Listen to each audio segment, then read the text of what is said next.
La crise, c'est la grande crise au sein et à la tête de l'Union économique et monétaire ouest-africaine, l'origine de la brouille, la présidence tournante selon les règles et pratiques de l'institution, présidente tournante devenue présidente dérangeante quand vient le tour du Burkina Faso du capitaine Ibrahim Traoré, l'iconoclaste dont la tête ne plaît pas du tout du côté d'Abidjan. Comme la CEDEAO, l'UEMOA va-t-elle imploser en combien de morceaux? Analyse d'une crise institutionnelle révélatrice de profondes fractures géopolitiques avec au plateau. Il est de retour, Luc Kouméabalo Abaki. Luc, bonjour. Bonjour Gilles, bonjour à tous ceux-là qui nous font cet honneur d'être là à ce rendez-vous. Luc est journaliste, écrivain, président exécutif de l'Institut d'études stratégiques et de géopolitique appliquée. En compagnie de Luc, l'homme qui ne bouge pas, il est de retour. Son Excellence Sogoyou Kokou Kegewe, bonjour. Bonjour Gilles, j'avais bougé et je vais encore bouger parce que c'est bientôt Evala chez moi et c'est un événement que je ne peux pas rater. Donc j'avais bougé, je vais bouger encore. Je vous attends au tournant pour mon invitation cette année, Excellence. Pourquoi? Toi, tu ne manges pas le chien, je vais t'inviter pour faire quoi? Est-ce que toi qui montres là, tu manges encore le chien? Je vais t'inviter pour faire quoi? Et s'il n'y a pas le chien, il y aura la chèvre. Ancien ambassadeur, journaliste, 8 mois, l'AES et la Côte d'Ivoire en guerre entre griffes. Avec un point d'interrogation, préparez-vous à intervenir pour enrichir les débats de ce forum via WhatsApp. Les écrits seulement, pas d'appel, plus 228 96 08 43 43. Je voudrais, pour commencer, qu'on lève une équivoque. Est-ce que palabre de CEDEAO, c'est palabre de l'UEMOA? Parce qu'on sait que les pays de l'AES, le Burkina, le Mali et le Niger sont sortis de la CEDEAO. Sortis de la CEDEAO, est-ce que ça signifie se déconnecter de l'UEMOA? Parce que, visiblement, les problèmes, les origines des problèmes se ressemblent. Luc Abaki. Mais ce sont les mêmes acteurs. C'est les mêmes acteurs qui sont dans la CEDEAO. Enfin, la plupart, en tout cas tous, ils sont dans la CEDEAO. Et puis donc, un groupe de l'espace francophone se retrouve donc dans l'UEMOA. Et ça, logiquement, en principe, ce débat ne devait pas se poser dès l'instant où la CEDEAO est une institution qui est là pour, je veux dire, qui a une vocation encore plus élargie avec des pays anglophones, etc. Mais l'UEMOA, qui a été mise en place en janvier 1994, a une vocation bien précise. C'est purement économique et monétaire. Et donc, normalement, il devait se départir littéralement des questions politiques. Il se trouve qu'aujourd'hui, malheureusement, les problèmes politiques qu'on avait déjà vus dans le contexte de la CEDEAO, vous vous rappelez, lorsqu'il y avait eu les coups d'État dans ces pays-là, notamment au Mali, comment la CEDEAO a cru même instrumentaliser l'UEMOA en coupant, justement, en faisant main basse sur les réserves monétaires du Mali, en tout cas ensuite du Niger, etc. Donc c'est pour dire qu'en fait c'est la même musique qui est en train d'être jouée dès l'instant où il s'est avéré qu'il y a des dirigeants vassaux au sein justement de cette CEDEAO, en tout cas de cette communauté-là, qui travaillent littéralement pour les puissances occidentales qui voient malheureusement d'un très mauvais œil les prétentions souverainistes que sont en train de porter justement les pays de l'AES. Donc il n'est pas étonnant qu'on puisse dire qu'aujourd'hui un pays comme la Côte d'Ivoire s'oppose au fait que le Burkina Faso prenne la présidence tournante de cette commission, en tout cas du Conseil des ministres de l'UEMOA, parce qu'on voit derrière toutes les révélations qu'il peut avoir en ce qui concerne le management même de cette UEMOA-là. Donc, oui, c'est vrai qu'en principe, la guerre de la CEDEAO ne devait pas être transportée au sein de l'UEMOA, mais bon, on est devant ce fait, puisque déjà, au niveau de la CEDEAO, on avait déjà utilisé l'UEMOA comme un instrument, justement, de représailles économiques contre ces pays. Au fond du sujet, à l'objet du litige, mais Excellence Sogoyou Kegewe, l'UEMOA est-elle une aile marchande, comme on dit, de la CEDEAO? Moi, je ne sais pas comment vous voulez opposer UEMOA et CEDEAO. C'est le même maître qui tient la même corde des mêmes esclaves. C'est le même maître.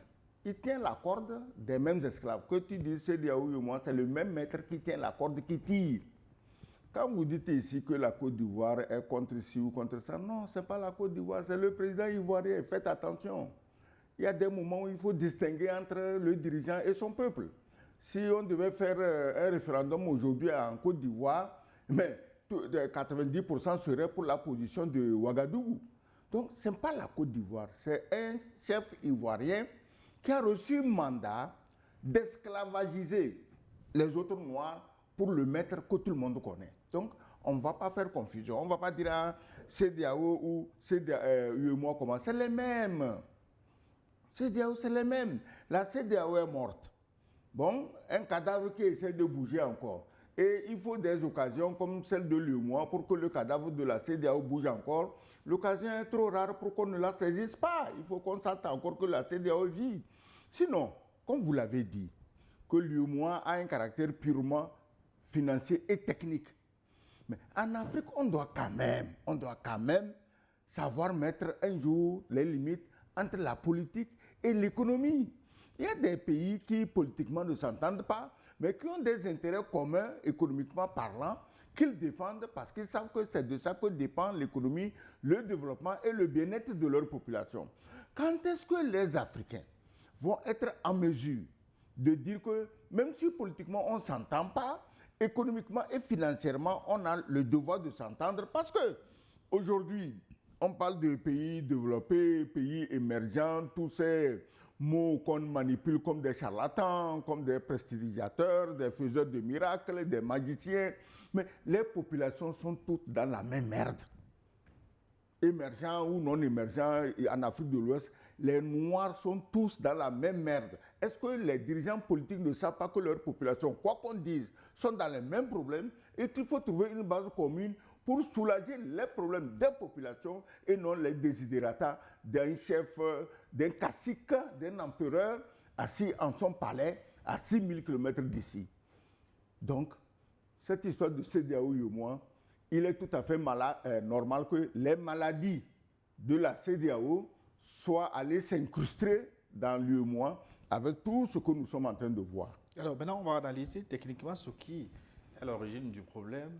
Il est question de la présidence tournante de l'institution. Et selon les règles, c'est à tour de rôle et c'était le tour du Burkina Faso de présider l'UEMOA. Alors, pourquoi s'oppose-t-on à la présidence burkinabé de l'institution? Mais normalement, cette question devait revenir directement au président ivoirien et à son ministre de l'économie, qui ont pris le devant de cette opposition pour nous dire, mais écoutez, vous avez des règles. Vous avez des règles qui régissent le fonctionnement d'une structure commune. Au nom de quoi et sur la base de quels principes vous vous opposez frontalement à un phénomène qui devait être naturel? C'est une gouvernance tournante, voyez?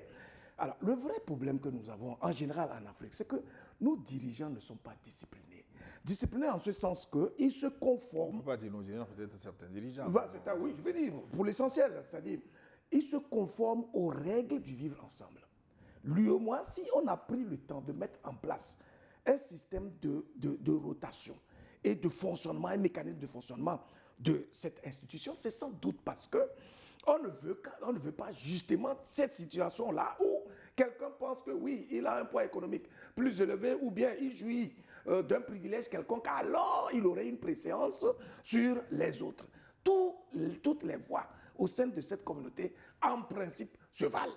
Et donc, ça veut dire qu'étant souverain tous ces 8 pays, la voix de chacun doit pouvoir compter. Mais il se trouve que la Côte d'Ivoire, ayant plus de 40% du PIB de cet espace-là, et puis certaines connexions, parce que quand même, on connaît un peu l'histoire ou les positions du président Ouattara. D'abord vis-à-vis du Burkina Faso, en tout cas des pays du Sahel en général. Tous les différents qui les opposent et qui ont toujours fait l'objet des débats un peu partout sur les plateaux, on sait très bien que c'est un monsieur qui est littéralement hostile au pays de l'AES. Ensuite, on connaît aussi sa position en ce qui concerne le CFA et puis son penchant littéral aussi vers la France où, pendant que les pays de cet espace-là étaient en train de travailler pour obtenir une nouvelle monnaie, je vous parle de l'éco, c'est donc avec la complicité minutieuse du président Ouattara que, écoutez, Emmanuel Macron a débarqué un 31 décembre en Côte d'Ivoire pour phagocyter et enlever l'esprit et la lettre qui devraient gouverner le processus de mise en place précisément de cette nouvelle monnaie-là. Et puis mieux, le même président ivoirien va en France pour soutenir bec et ongle le CFA comme étant une monnaie recommandable pour les pays de cet espace, et puis il rappelle fièrement son parcours de gouverneur de la BCEAO, conseiller de quoi, machin financier. Bon, et puis donc, il heurte de front le bon sens et la raison en ce qui concerne en tout cas l'affirmation de la souveraineté des États africains. Et donc, on ne peut pas être surpris. Dès l'instant où aujourd'hui, on sait très bien que les pays de l'AES sont en train de s'organiser de façon rigoureuse et méthodique pour s'affranchir de tous ces goulots d'étranglement, en tout cas de tous les mécanismes qui ont été mis en place depuis le processus fallacieux de décolonisation pour toujours avoir la même mise sur les anciennes colonies africaines. Et donc, je pense que d'abord, les présidents là sont cohérents. Ils sont cohérents, en tout cas ceux qui sont frondeurs contre le Burkina, le Mali et le Niger. Ils sont cohérents dans leur hostilité, tout comme justement les pays de l'AES restent fermes dans leur attachement au processus de souveraineté. Analysons les mobiles du point de vue de la Côte d'Ivoire. Je crois savoir que les sanctions de l'UEMOA contre l'AES n'ont pas été levées. Certains ont été suspendus. Donc, si ces pays sont sous sanctions, est-ce qu'on peut leur confier la présidence de l'institution Sogoyou Kegewe? À la limite, laissons la Côte d'Ivoire tranquille. Le chef de l'État ivoirien n'est que l'émissaire de quelqu'un. C'est un pauvre type, hein. Quand tu regardes, il faut le plaindre. Je ne suis pas sûr même que ce qu'il fait là, lui-même, il est convaincu dans son cœur, il veut torturer ses frères africains. Mais comme il est obligé, que c'est la condition pour lui d'être là où il est, dans quoi il est, c'est la condition pour lui de manigancer des élections à candidat unique. Il n'y a pas de candidat unique en Côte d'Ivoire. J'ai dit, laisse-moi parler. Jusqu'ici, oui, mon rôle, c'est d'assurer la modération. Oui, la modération, mais jusqu'ici... La police de la parole. Oui, jusqu'ici, tu peux pas me sortir la liste des candidats prochains aux choses. Maintenant, si tu as en Côte d'Ivoire des candidats à Dani Ife au Togo, bon, tu ne vas pas me dire qu'il y a des candidats multiples. Parce que les candidats, quand je les fabrique moi-même, je sais qui je vais mettre pour partir où les mains. Attention. Donc, et à la limite, laissons la Côte d'Ivoire de côté. Parce que le CFA, c'est le dernier beefsteak gratuit qui reste à la France en Afrique. Oui, on va parler de tout ça, mais ma question, oui, il me semble que les sanctions de l'UEMOA sont toujours en vigueur. Oui, les sanctions de l'UEMOA, je ne les ai pas par cœur. Mais ce que je vais te dire, c'est que c'est les sanctions de la CEDEAO. On va aller faire la guerre, on a mobilisé les militaires, 850, ils ont déjà l'argent et les sacs au dos, nourriture, tout, ils vont aller libérer. Et les pays du Sahel s'aperçoivent que la CEDEAO veut faire pire que les terroristes. C'est-à-dire qu'elle veut attaquer plus dangereusement que les terroristes. Ils ont dit, ben, si c'est comme ça, votre CEDEAO, on la quitte. Aujourd'hui, UEMOA, c'est la même chose. Demain, quand ces pays excédés vont dire, ben, écoutez, prenez votre UEMOA, tu vas voir maintenant qu'on envoie de soi-disant émissaires. Ah non, il faut revenir, on est la même famille. C'est maintenant qu'il faut prouver à ces pays qu'on est la même famille et que quelles que soient les frictions, il faut trouver des points d'entente. Personne n'est à la recherche des points d'entente. Tu parles des sanctions de l'UEMOA. Pourquoi on devait sanctionner des gens juste parce qu'ils veulent leur liberté? Juste, même les animaux veulent leur liberté. Ta poule que tu as enfermée dans le chose là, le poulailler là, en rentrant aujourd'hui à midi, ouvre, tu vas voir si elle va rester dans le poulailler. Elle va sortir et s'en aller. Ton mouton, ta chèvre, à qui tu avais mis une laisse au cou, en sort la laisse et tu verras si elle... Donc, que des humains qui demandent à être libres soient pourchassés, persécutés, ostracisés, torturés par des gens qui, normalement, devaient les soutenir parce qu'eux-mêmes ont besoin de liberté. Qu'est-ce que tu veux comprendre? Sanctions de l'UEMOA, sanctions de la CEDEAO, c'est les mêmes bêtises, c'est les mêmes manières coloniales d'agir. Et comme le chef colon est là avec son fouet dans la plantation de canne à sucre en Louisiane pour taper les autres nègres et les faire marcher droit. Mais il est là, il fait son travail. Moi, je dis, c'est simple. Les pays de l'AES qui n'ont jamais pris une initiative comme ça en l'air, on les conditionne et quand ils sont excédés, ils prennent une décision. On les a poussés de force à quitter la CEDEAO, ils sont partis. On veut les pousser de force à quitter l'UEMOA. Ils vont partir un jour, je suis sûr, et après on va les accuser. On va les accuser de quoi? Vous nous chassez, vous ne voulez pas de nous. Nous on part et vous nous accusez de quoi? Donc moi je crois que les pays de l'AES ont compris trop vite ce qui se passe. Sinon, économie et finances avec l'UEMOA, le tour du Burkina est là. Le Burkina préside, mais le problème c'est que quand tu présides l'UEMOA, il faut aller de temps à autre faire allégeance à Paris. Et comme au Burkina, il n'y a personne pour défiler à Paris pour faire allégeance, ça gêne les gens, c'est tout. Tu n'imagines pas quand même Traoré sur le perron de l'Élysée aller faire allégeance parce que bon, il est président de l'UEMOA. C'est quoi ces nègreries-là? Cette histoire de singe-là. Donc, quand tu veux la souveraineté, on la veut jusqu'au bout parce que les autres croient qu'avec l'UEMOA, ils ont la dernière corde avec laquelle ils vont tenir ces pays au cou. Mais ils vont s'en aller. Après, n'envoyez pas des gens dire ah, on est les mêmes, il faut revenir. Revenir dans quoi? Non, mais cette question même, je pense que cette question des sanctions est un faux problème. Parce que d'abord, lorsque le Mali avait été sanctionné de façon aussi abusive, le Mali avait saisi la Cour de justice de l'UEMOA, justement.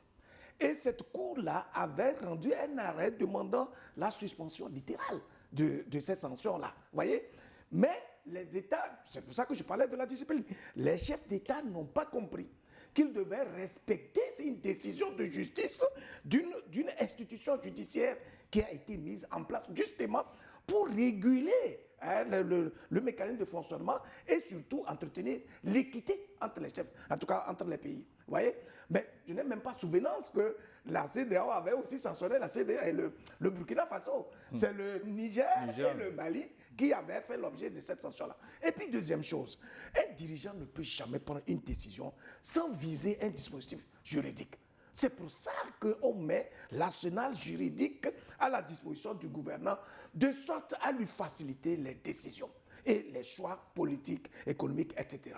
Sur la base de quel principe juridique aujourd'hui on interdit ou on empêche le Burkina Faso d'exercer de droit la gouvernance du Conseil des ministres de l'UEMOA. Est-ce que la sanction n'est pas plutôt morale? Parce que les sanctions ont été levées. Celles qui avaient été prises contre le Niger, par exemple, je peux les rappeler. Il s'agissait de la fermeture des frontières terrestres et aériennes entre le Niger et les pays de l'UEMOA, la suspension de toutes les transactions commerciales et financières entre les pays de l'UEMOA et le Niger, le gel des avoirs de l'État du Niger, ainsi que des entreprises publiques et parapubliques logées dans les banques commerciales des États membres de l'UEMOA et la suspension de toute assistance et transactions financières en faveur du Niger par les institutions de financement de l'UEMOA, notamment la Banque ouest-africaine de développement. Donc ces sanctions sont levées. Oui, avaient été levées, mais est-ce qu'ils ne pèsent pas sur ces pays Luc, quand tu fais appel aux questions juridiques,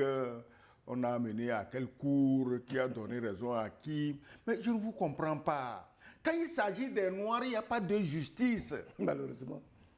Vous êtes des Noirs. Pourquoi? Mais attendez, combien de siècles vous voulez mettre pour savoir que quand il s'agit des Noirs, ces cours-là ne sont pas mises pour donner raison aux Noirs. Elles sont mises pour persécuter les Noirs. Et tu dis pourquoi qu'on a donné raison, mais que les chefs d'État ont fait quoi? Justice, mais ces chefs d'État ne décident pas d'eux-mêmes. Il y a notre père qui est à l'Élysée. Que ton nom soit sanctifié. Que ton nom soit sanctifié, que ta volonté soit faite en Afrique, surtout dans la CEDEAO. Bon, le Père est au ciel. Tu parles de quel juge? À part le Père qui est au siège là. Est-ce qu'il est prévu un juge? Aujourd'hui on est dimanche. À l'église, on t'a dit qu'après Dieu et son fils, il y a un juge quelque part qui peut juger et donner raison ou tort à tel ou tel. Donc moi je ne comprends pas. On ne va pas continuer à faire comme si on ne sait pas, à faire semblant, juridique. Mais si la justice marchait, le dossier du Mali contre la France est en train de moisir à l'ONU. Qui en a parlé? Donc arrêtons ça. Il n'y a pas de justice pour les Noirs. Il n'y en a jamais, il n'y en aura jamais. Et quand on met un Noir juge, on met celui-là qui est prêt à torturer ses frères noirs. C'est comme dans les plantations, je te disais, les plantations en Louisiane, des plantations de tabac, de coton, mais c'est des Noirs qu'on met pour surveiller d'autres Noirs au champ, et toujours à coups de fouet. Mais lui, si on ne trouve pas de raison logique, de mobile juridique, on va lire entre les lignes. Hein. Parce que l'UEMOA, avant tout, c'est une union économique et monétaire. Ça veut dire qu'il y a un lien direct avec le franc CFA, piloté d'une façon ou d'une autre, en tout cas fabriqué en France. Alors, si on confie la présidence de l'UEMOA à un pays qui est en froid avec la France, est-ce que ça ne peut pas, on va dire, freiner, est-ce que ça ne va pas? Non, mais écoutez, c'est-à-dire que le Burkina Faso ne demande pas un privilège particulier, c'est un droit. Ok, maintenant si les gens tombent dans les calculs, mais ça fait leur problème. Dans tous les cas, les pays de l'AES sont dans un processus. Qu'on le veuille ou non. Moi, je voudrais qu'on analyse. Mais allons-y, justement, l'analyse est là.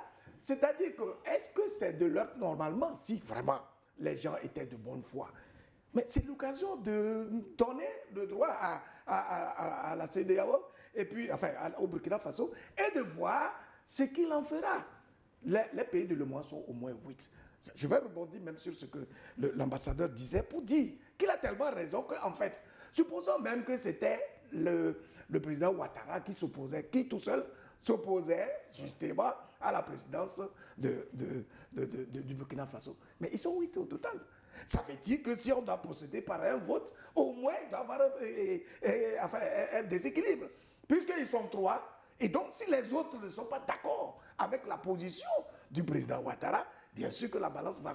Ça veut dire... Est-ce qu'ils opèrent par vote ou par unanimité, enfin, décision? Je ne sais pas, il faut un consensus, il me semble. Maintenant, s'il n'y a pas de consensus, mais pourquoi il n'y a pas de consensus? Si c'est une seule personne qui s'oppose, il y aurait problème. Vous êtes d'accord avec moi? Ceci est tellement, vérifie tellement l'argumentation de l'ambassadeur que oui, c'est que les ficelles sont tirées quelque part. Et comme nos États ne se sont pas encore affranchis, justement, de ces cordes-là, de cette ombre occidentale, en tout cas française, eh bien bon, ok, on essaie de voir, est-ce qu'il faut... Non, j'ai compris cette démonstration, mais voilà. Je demande, Luc, oui. Si le Burkina prend la présidence de l'UEMOA, oui. Alors que le Burkina est en froid avec la France... Mais en froid, enfin, avec la France, ça veut dire quoi? L'UEMOA appartient à la France? Légalement, est-ce que l'UEMOA appartient à la France? Bon, et puis... Attends. Il est en froid avec la France. Est-ce que c'est les machines à fabriquer les billets qui sont en froid à Chamalières? Est-ce que ça empêche qu'on fabrique le CFA dont la moitié est donnée aux terroristes contre nous et à peine une dixième nous est donnée? Nous, on a déposé nos réserves de change à la Banque de France. Les terroristes ont déposé combien là-bas? Donc, on ne peut pas dire qu'il est en froid avec la France. Ce n'est pas les humeurs de la France qui doivent déterminer la monnaie et la vie de 8 pays africains. Ce n'est pas possible. Non, prenons les choses sans passion. Oui, je demande. D'accord. Mais est-ce que nous sommes là pour charlater ici? Est-ce qu'un pays qui ne discute pas, qui n'a pas le... Oui. Comment on dit mais attends. Ce n'est pas le Burkina qui refuse de discuter avec la France. C'est la France qui dit que dès lors que le Burkina refuse l'esclavage, il n'est plus de ses amis. Qu'est-ce que tu veux que le Burkina fasse? Non, je parle des faits. Oui, les faits, c'est que le délit du Burkina, du Mali, du Niger, c'est que nous, on veut être libres. Mais vu de Paris, c'est un délit. Et que si tu veux être libre, nous, on ne traite plus avec toi. Oui, mais dans ces conditions-là, si le Burkina prend la tête de l'UEMOA... Mieux que ça. Est-ce que les échanges peuvent... Est-ce que la coopération diplomatique entre la France et le Burkina est coupée? Mais ils ont des relations de coopération. On est d'accord. Maintenant, on est dans un contexte d'État à État. Et il s'avère que selon les dispositions d'une institution commune, c'est le tour du Burkina Faso d'assumer la présidence. Mais ce qui est intéressant dans tout ça, en fait, c'est que les pays de l'UEMOA sont en train de prêter le flanc littéralement et de façon très gentille pour aider simplement les pays de l'AES à assumer leur choix qu'ils étaient en train d'opérer tout simplement parce que après avoir quitté la CEDEAO, après avoir mis en place un certain nombre d'institutions communautaires qui leur permettent de créer un espace qui est propre à eux, qu'ils financent, qu'ils gèrent et qu'ils managent, Le dernier filon que nous avons toujours appelé de tous nos voeux, c'était qu'ils créent leur monnaie. Et donc, ils ont créé une banque d'investissement. Attendez-vous à ce qu'ils créent une banque centrale. Et puis, bon, à partir de ce moment-là, lorsqu'ils auront leur sommet, je pense de janvier, de décembre, il est très fort probable que les 2 derniers pas soient faits. Et puis, on va dire, ben, écoutez, c'est justement l'hostilité de certains pays de l'UEMOA qui a facilité justement cette opération souveraine, et bien, qui va bien sûr garantir la totalité de la souveraineté tant prônée et portée justement par ces États. Mais est-ce que les pays de l'AES ont besoin de pousser l'UEMOA à la faute avant de sortir? Non, attends, ils poussent qui à quelle faute? On dit que c'est statutaire. Le tour du Burkina de présider est statutaire. Est-ce que c'est Ibrahim Traoré qui a écrit les statuts de l'UEMOA? Mais c'était là avant son arrivée. C'est statutaire. On le lui refuse. C'est maintenant lui qui pousse les gens ou bien c'est les gens qui le poussent par leur refus. C'est son tour. C'est son tour. Maintenant, ce qu'il doit faire, c'est de se réunir rapidement pour changer les statuts. Parce que tant qu'ils n'ont pas changé ces statuts, toute autre solution est illégale. C'est une histoire de bandits, de mafieux, et ça ne tient pas.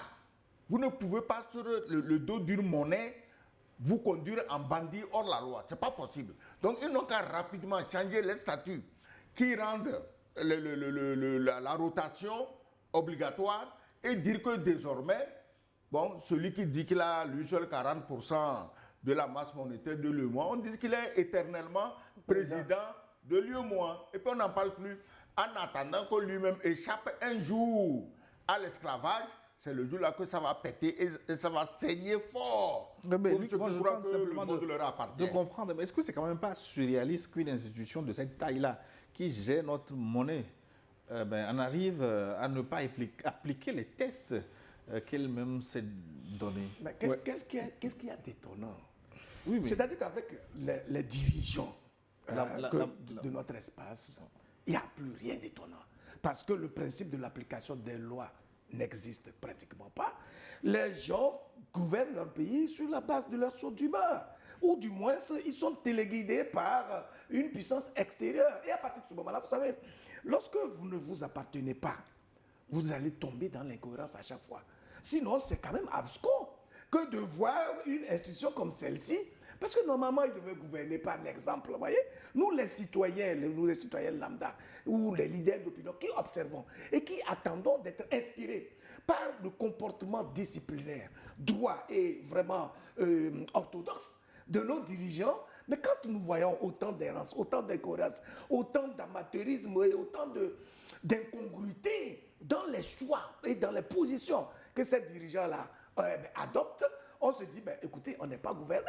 Vous voyez? Donc, comme tu le dis, effectivement, c'est surréaliste, mais ça ne devrait pas être étonnant parce que nous sommes habitués aux violations flagrantes et permanentes de toutes les lois qui sont donc, qui ont été construites, érigées et qui devraient malheureusement être entretenues par ces dirigeants-là. Et donc, aujourd'hui, ils ont choisi d'opérer sur des coups de tête. Et c'est vraiment malheureux pour notre espace. Gilles, vous voyez, on tourne autour du pot. Tu dis qu'il n'y a pas de rigueur, machin. Mais on vous a donné une monnaie de singe et on a mis des singes grimaçants pour gérer cette monnaie. Quelle rigueur tu veux? Monnaie de singe gérée à la singe, recevant des ordres, même contradictoires, on s'en fout, et on les applique. Mais est-ce que tu sais, la Réserve fédérale aux États-Unis, Trump ne peut pas décider. Trump ne peut pas dire au président de la Réserve fédérale, fais ci ou fais ça et il va s'exécuter parce que si la politique se mêle de ça, il a tué le dollar. C'est fini. La BCE en Europe, l'euro. Mais il n'y a aucun chef d'État européen qui peut prendre son téléphone, dire à la présidente de la BCE à Francfort, fais ci, fais ça et on s'exécute, on a tué l'euro. Mais en Afrique, comme j'étais toujours dit que le CFA, ce n'est pas une monnaie. Que c'est des feuilles imprimées, des feuilles de choux imprimées à la va-vite pour escroquer les Noirs. Mais pourquoi tu veux qu'il y ait une rigueur? Quelle rigueur tu veux qu'on respecte? Les feuilles de choux aussi, il y a rigueur dessus? Non, il a juste... Donc, maintenant, on ne peut pas. À la réunion du Conseil des ministres tenue ici à Lomé, finalement, le Burkina, le Niger et le Mali ont claqué la porte. Tout à fait. est-ce que l'UEMOA ne risque pas d'imploser? Non, ça ne va pas imploser. Puisque quelqu'un dit qu'il a lui seul 40% de l'argent de l'UEMOA. J'ai dit ici, non, qu'on peut le laisser seul. Oui, mais si Il on n'a le pas laisse besoin seul, des autres. ça veut dire que Je dis, l'UEMOA... il n'a pas besoin des autres. Ce qu'il ne sait pas, les pays de l'AES que ces gens-là sont en train de piétiner aujourd'hui, je l'ai toujours dit, hein, je ne suis pas économiste, je ne suis pas marabout, je ne jette pas de coris. Mais je vous dis que dans 10 ans, ces pays, soi-disant 40%, 1000% là, économiquement, ils ne seront rien devant l'AES. 10 ans, c'est trop même. Absolument rien devant l'AES. En ce moment, ils vont faire comment? Mais il faut respecter les gens. Parce que l'économie, le développement, c'est à tour de rôle. Rome, dans l'ancien temps, c'était l'empire dominant. Après, la France avec Napoléon, c'était l'empire dominant. L'empire ottoman aussi est passé. L'empire ottoman était passé entre-temps. Après la guerre, l'Amérique a tout raflé. Elle était l'empire dominant. Et c'est cet empire dominant américain qui est en train de vaciller aujourd'hui. Et ça ne va pas durer, l'empire dominant américain, ça ne va pas durer. Quelqu'un viendra et lui aussi, un jour, il sera détrôné par un autre. C'est l'histoire, c'est l'évolution normale des choses. Demain, les pays du Sahel seront le flambeau du développement économique et financier de toute l'Afrique occidentale française, si je peux m'expliquer ainsi. Luc, les jours de l'UEMOA sont-ils comptés? Peut-être avant ta question, tu te rappelles l'histoire du G5 Sahel? Lorsque le Tchad était à la présidence du G5 Sahel et que, justement, de façon tournante, le tour du Mali était arrivé. Vous avez vu toutes les difficultés qu'il y a eu. Et puis, on ne disposait pas d'un principe juridique qui pouvait expliquer la réticence du Tchad à céder la présidence au Mali. Conséquence, le Mali est sorti tout tranquillement, justement, du G5 Sahel. Qui est devenu une coquille vide. Qui en parle? Qui en parle? Vous voyez? Donc, c'est pour dire que tous ces attelages contre nature, qui sont téléguidés par l'Occident, en tout cas la France, ne peuvent plus prospérer dès l'instant où il y a de la lumière à l'intérieur et qui commence justement à éclairer la lanterne des gens. Vous voyez? Donc, les trois pays, et s'étant donc retirés, c'est un signal politique très fort. Et donc, ils ont montré d'abord la preuve de leur cohérence, de leur solidarité et de leur capacité à rester soudés dans n'importe quelle circonstance. Vous voyez? Donc, ça veut dire qu'une fois qu'ils sortent, dans tous les cas, le CFA va s'ébranler. Je ne vois pas comment les trois pays de l'AES sortiraient donc du franc CFA, donc de l'UEMOA et du franc CFA, et le franc CFA garderait encore sa valeur actuelle. C'est clair que c'est une grande partie qui sera donc épargnée et on sera obligé, si vous voulez, d'évaluer cette monnaie-là. La menace, elle est là. Je ne comprends pas comment, jusqu'au haut de nos sommets d'État, on ne comprend pas que c'est toujours l'union qui fait la force. Vous mettez quelque chose depuis plus de 30 ans en place, dans le but, en tout cas, de devenir plus fort, de vous conforter dans une dynamique d'évolution. Et puis, justement, pour une raison ou pour une autre, à cause des caprices de quelqu'un, à cause des intérêts de quelqu'un qui n'est pas concerné par votre sort, vous décidez d'imploser cela et donc de risquer d'exposer vos peuples à la précarité. Et puis, bon, c'est quand même triste. Oui, mais moi, je suis quelque peu surpris de ne pas lire plus d'inquiétude sur votre visage quand vous évoquez l'implosion de l'UEMOA, parce que les conséquences, vous l'avez évoqué, oui, sur le citoyen lambda, ça va se faire ressentir. Le citoyen lambda ne compte pas dans les pays francophones. Il ne compte pas. Oui, il n'existe pas. La situation est déjà difficile. Beaucoup disent qu'ils ont faim. Une crise monétaire dans l'espace UEMOA aujourd'hui, avec la sortie probable des pays de l'AES. Il n'y a aucun problème tant que l'empereur qui est à l'Élysée trouve disons, satisfaction. Non, plus sérieux, Excellence. Non, c'est sérieux. Je dis, oui. Qui tient compte des peuples dans nos pays? Qui tient compte? Dis-moi un seul instant, une décision, qu'elle soit nationale ou supranationale, qui tient compte de la vraie situation de souffrance des populations dans nos pays? Qui? Alors, aujourd'hui, qu'il y a des chefs d'État au Burkina, au Mali, au Niger, qui veulent tenir compte, justement, des desiderata de leur population. Et regarde comment ils sont persécutés. Regarde comment ils sont persécutés. Est-ce que j'ai besoin d'expliquer encore qu'on les persécute? Donc, dans nos pays francophones, on s'en fout du peuple.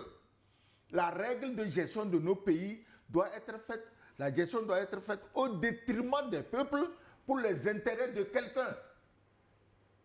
Alors, Mais Luc, est-ce que la société politique, la société civile ne doit pas se saisir de ce dossier? Parce que c'est quand même une crise monétaire gratuite qu'on est en train d'engendrer. Et puis, justement, société vous savez, civile. Luc. Je connais votre amitié avec la société civile. Société civile, qui les finance? Avant que tu répondes, qui finance, qui fabrique et finance cette société civile? Vas-y. ben, non seulement ça, c'est-à-dire que notre problème, c'est on n'est pas capable de lire le lendemain. On n'est pas capable d'anticiper. Vous allez voir, les gens vont rester comme ça. Et lorsqu'on va commencer à subir les conséquences de cette implosion, c'est en ce moment que les gens commenceront à s'agiter et à s'en prendre à leurs dirigeants. Or, déjà à ce moment-là où on voit les menaces, normalement les leaders d'opinion, les intellectuels, les associations de défense des droits de l'homme, etc., devaient déjà se saisir pour faire le buzz sur ce sujet et révéler les menaces qui sont autour. Mais nous sommes souvent attentistes. On se dit, bon, ben, c'est pas grave, c'est une décision politique qui est en train de se mener, mais au bout du compte, justement, la conséquence, c'est sur les citoyens, justement, de cet espace-là. C'est malheureux, je crois que c'est une belle question que vous posez. On doit alors la saisir pour interpeller les leaders d'opinion, les intellectuels. Je pense que chacun doit pouvoir commencer à s'assumer désormais. C'est vrai, les décideurs, eux, ils sont dans leur bulle. Peut-être qu'ils ont des contraintes, comme nous le disons, hein, parce qu'il y a des gens qui jouent un rôle catalytique, qui les empêchent d'avoir la lucidité nécessaire. Mais s'il y a suffisamment d'ébullition au sein de la société, des leaders d'opinion et des intellectuels qui s'assument et qui sortent des tribunes, qui développent vraiment les sujets avec efficience et rigueur, mais ça va mobiliser l'opinion et contraindre justement les dirigeants à se discipliner. Vous voyez? Je pense que ce que l'ambassadeur disait est tellement vrai. C'est-à-dire que toutes les institutions internationales, les puissances occidentales, ainsi que les institutions comme le FMI, la Banque mondiale, etc., ne tiennent pas compte de l'humain lorsqu'ils font leur choix. C'est un système capitaliste qui met en priorité l'argent comme étant le dieu de notre vivant d'aujourd'hui. Vous voyez? Donc, vous voulez vous contracter des prêts, par exemple, auprès du FMI, vous avez des problèmes internes. Mais le FMI va vous dire d'aller saigner encore votre peuple pour pouvoir rentabiliser ou payer vos dettes. Vous pensez qu'à ce moment-là, il y a des sentiments liés à la vie du citoyen, à son épanouissement. Non, c'est l'argent d'abord. C'est la rentabilité de l'investissement d'abord. Voilà pourquoi il faut changer tout ce paradigme-là. Et chaque citoyen doit pouvoir voir quel est son rôle dans cette dynamique nouvelle qu'on doit pouvoir initier pour faire en sorte que l'être humain soit au cœur de tous les choix politiques que doivent opérer les dirigeants. Oui, mais pour moi, les deux situations sont semblables. Hein. La menace d'envahissement du Niger par la CEDEAO et puis cette perturbation de la zone monétaire engendrée par le refus de concéder la présidence au Burkina Faso.